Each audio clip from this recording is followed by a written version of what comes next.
Γεια σας, είμαστε εδώ για να δούμε και στην πράξη το νέο επαναφορτιζόμενο ψαλίδι της Bluebird. Στην ουσία τι μπορούμε να κάνουμε και έξω, πέρα από τα κουτάκια, πέρα από το πόσο καλές είναι οι μπαταρίες. Να το δούμε στην ουσία και τι κάνει στην πράξη. Το βλέπουμε, φορτισμένη μπαταρία στο 100%, μόλις ανάψαμε το ψαλίδι μας, 0 κοπές, διπλό πάτημα για ενεργοποίηση του ψαλιδιού και ξεκινάμε. Και βλέπουμε και τις κοπές μας. Θα το δοκιμάσουμε σε μια μουριά, στην ουσία να το δούμε πόσο αποδοτικό μπορεί να είναι και πόσο εύκολο.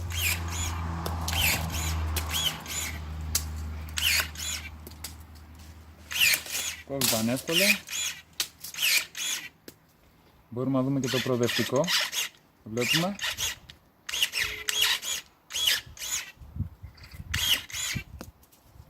Προοδευτική κοπή που μετράει, όπως είπαμε και στο προηγούμενο βίντεο. Στην ουσία μπορούμε να παίξουμε ακριβώς το πόσο θέλουμε, χωρίς να κόψουμε και να τραυματίσουμε τα υπόλοιπα κομμάτια. Το δοκιμάζουμε και στο μικρό άνοιγμά του. Ακούσαμε, τώρα είμαστε στο πιο στενό για πιο γρήγορες κοπές σε μικρά ξύλα. Ωραία.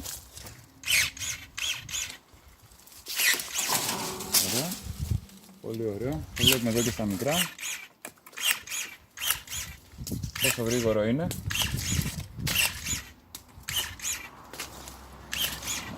Μας κάνει το κλάδεμα διασκέδαση. Ούτε τα δάχτυλά μας να κουράζονται. Είναι και πολύ ελαφρύ. Είναι μόλις τα 920 γραμμάρια μαζί με την μπαταρία. Αρκετά ζυγισμένο, ώστε να μην μας κουράζει τον καρπό.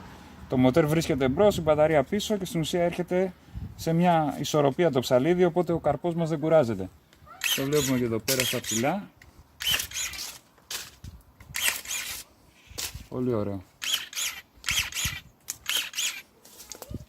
Ας το δούμε και με το πιο μεγάλο άνοιγμα πάλι. Το κρατάμε πατημένο. Έχουμε το μεγάλο άνοιγμα και στην ουσία το φτάσουμε και λίγο στα όρια, στους 2,5 πόντους. Βλέπουμε όταν ζορίζεται πως γυρνάει αυτόματα πίσω και με τις συνεχόμενες κοπές το κόβουμε. Πολύ ωραίο ψαλιδάκι. Κρατάμε βοτημένη σκανδάλι.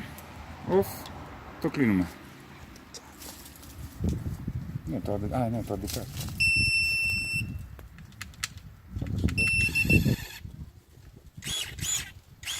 Και το μεγάλο αβαντάζ σε σχέση με όλα τα υπόλοιπα ψαλίδια, είπαμε είναι το undercut. Με το που θα με το που θα έχουμε κάνει κύκλωμα στην ουσία με τα χέρια μας, βλέπετε ότι βγάζει error.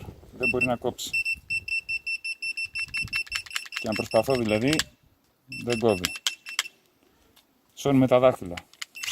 Ξανά διπλό πάτημα, το ενεργοποιούμε και αυτό ήτανε.